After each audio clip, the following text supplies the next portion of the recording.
I've just recently gotten my Chicago Machinery Exchange lathe up and running. Now, this is an early 20th century lathe. It appears in the 1919 Chicago Machinery Exchange catalog. It's meant to be driven by an overhead belt, which the belt would be connected to a shaft that would run across the factory ceiling and power all the machines in the factory. These shafts were usually driven by steam or water, although, of course, later on they were driven by motors. Now, the lathe checks in at just about 9 feet long, and with the length of the spindle and the tailstock, it's almost but not quite long enough for me to turn an 8-foot 4x4. I'm not entirely sure that the bed is original. The catalog lists the iron beds as being an additional charge, and since this is a wooden bed, it's fully well possible that the lathe was originally delivered without a bed, and the bed was constructed at the factory that it was used. Now, before use, I give each of the grease caps about a quarter turn to make sure the bearings are properly lubricated, and then I move the motor to what speed I want. Now, I later found out that yellow lever there is actually a power switch, so I don't yank the motor around by that anymore. Now, because these journals use grease instead of oil, I tend to run the lathe at the slowest speed, and I touch the journals every now and again to make sure they're not getting hot. I could probably convert to an oil drip and run the lathe at faster speeds, but then it would sling oil everywhere every time I used it. So I do most of my turning at low speed. The headstock, tailstock, and banjos are clamped through the bed, so in order to move anything you have to loosen a screw wheel down at the bottom. It's a little inconvenient, but it's not really that big a deal in practice. The lathe originally came with Jarno No. 5 tapers. Now, those are really hard to find things for, so I ended up having a machine shop ream the tapers out to a Morse No. 2. I'm trying to keep the lathe as original as possible, but you just can't buy anything for a Jarno No. 5. So having the tapers reamed seemed like a reasonable thing to do. Now, the threads on the spindle are 1 1/8 by 10 TPI, which is also an oddball size. None of the manufacturers for lathe accessories handle that size of thread.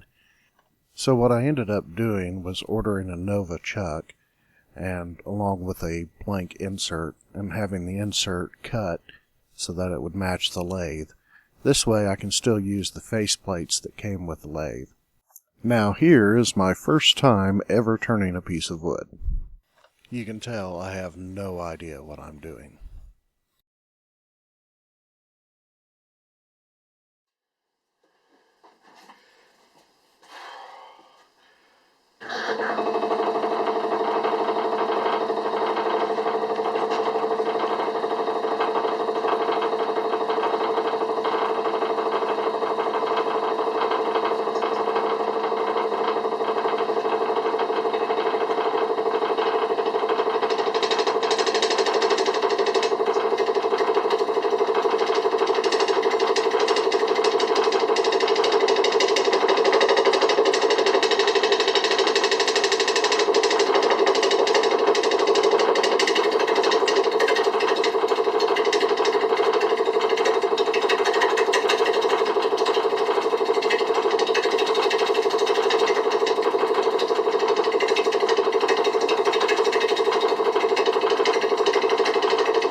this here. I got this piece of wood out of the wood pile. You can see there's that mark right there, and these marks right here. I noticed I had some red and black insects all over the wood pile back around February or March. And I imagine this is what they were up to. Still, not a big deal. This is just going to be a handle anyway, so it doesn't have to look real good. Here I am refilling one of the grease caps. Now, when I first got this lathe, I didn't know anything about antique machinery, so I posted online asking for other woodworkers who had experience, and there was some debate over whether these babbitt bearings should be oiled or greased. Now, the general consensus was that they should be oiled, but there were a couple of people who had experience specifically with these particular types of machines who said that they were supposed to be greased, but you don't run them at high speeds. So we have to just live with the fact that the lathe is not going to be a high-speed lathe. And I'm fine with that for the most part. I don't really know what I'm missing because this is the only lathe I've ever turned on. While I'm turning on the lathe, I routinely check to make sure that the journals aren't getting too hot. And I figure I'll be able to tell that they're getting hot well before any actual damage occurs. I'm just using automotive grease I picked up down at the car parts store. And the way these work is you fill the cap full of grease, and then you screw the cap down, which will squeeze grease into the babbitt bearing. And this seems to work pretty well. You get some squeeze out from out the sides, but if it was running on oil, it would be slinging oil all over the place, which I'd really rather not deal with. Well, I hope this has been informative, especially if anyone else out there watching this has found themselves in the possession of one of these machines. It's a lot of fun. Have a good day.